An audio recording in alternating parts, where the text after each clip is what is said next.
Greetings and welcome to Partner Perspectives. I'm Sinead Bryan, Vice President of Finance at Oracle, and I welcome you to this video interview series for C-level executives. In this series, we will bring you insights from our partners on key developments in specific subject areas that impact CFOs. Today, I'm joined by Sally Fisher, Partner, People and Programmes Finance Transformation Leader at Deloitte, to talk about finance talent management. Thank you for joining us, Sally. Pleasure, Sinead. Let's get started.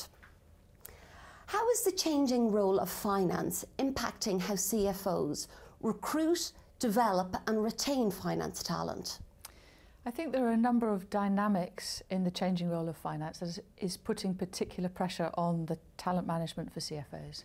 The first is the demand for much more strategic insight and strategic partnering with the business.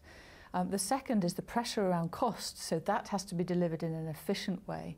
And the third is the quality of shared service centre personnel and management.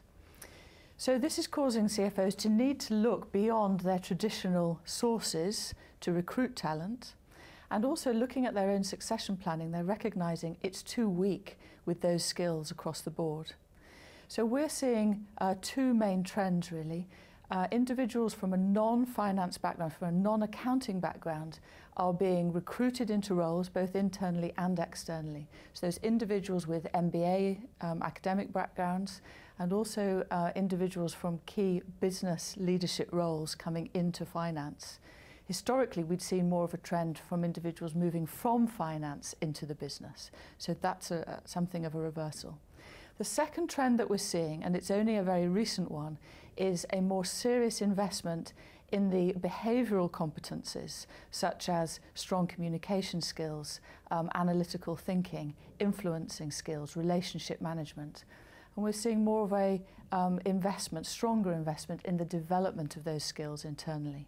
What talent attributes distinguish the most effective finance organisation? There are two things that really distinguish the most effective. The first is a clearly defined business strategic advisor role. That is to a substantial degree separated from the reporting responsibilities, which otherwise would take at least a week of every month of an individual's time. So giving individuals time to adequately focus on that agenda. And then once those roles have been appropriately defined, actually helping the individuals develop some of the behavioural competences that they may be weaker in. So the communication, the analytical thinking, the influencing skills, the building the trusted business advisor relationship skills. So you've touched on some of the new finance skills that finance need to develop. What is the best way to develop those capabilities? Hiring versus training? Both solutions have to be pursued. This skill set, this combination of commercial acumen, financial acumen and strong interpersonal skills is quite rare in the marketplace. So hiring is never going to be an adequate solution in terms of the volume that's required, but it is an absolute key ingredient. And so in the last 18 months really, finance functions have started and CFOs have started to recognise the need to seriously approach how they're going to develop those skills internally. So both are required. So what are some of the current talent challenges that CFOs face? One of the biggest is the weakness of the succession plan within the finance function. So most new CFOs moving into role in a new organisation are disappointed by the quality of the succession plan that's already in place. And most new CFO roles, the majority, are new hires. So that in itself is testament to the weakness of a succession plan. So that has become a strategic agenda for many CFOs. And they're aiming that in the next 3 years, part of the legacy that they will leave their organisations is a much stronger succession plan. The second is this shift to this new skill set, a more diverse skill set which draws on the need for strong interpersonal skills and strong commercial acumen alongside the financial acumen that has traditionally always been developed as a great strength within finance. Clearly this change requires a lot of support from the HR organisation. How is the CFO working with the Chief HR Officer to bridge that gap in the finance talent. Is collaboration between the two leaders typical in your experience? Collaboration is essential, and it is happening to a degree. But our observation is that HR is itself going through the same journey as finance. So they are not yet adequately on the front foot of the strategic talent agenda and challenges that finance is facing.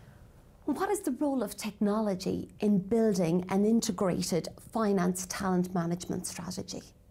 It's going to be absolutely critical. Historically, I don't think technology has been used as a key lever for talent development effectiveness. So traditionally, e-learning has obviously been a core solution and will continue to be. But the opportunity that cloud technology and the mobile devices that are now freely distributed or more widely distributed amongst the finance team gives the opportunity for highly tailored, at an individual level, learning and development solutions that will include push content, state-of-the-art insight around new regulatory pressures, insight around some analytical thinking, around people leadership, for example.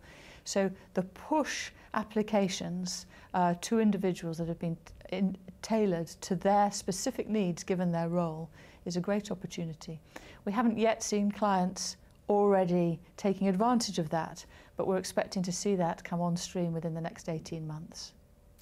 Sally, thanks for joining us today, and thank you to our audience for tuning in.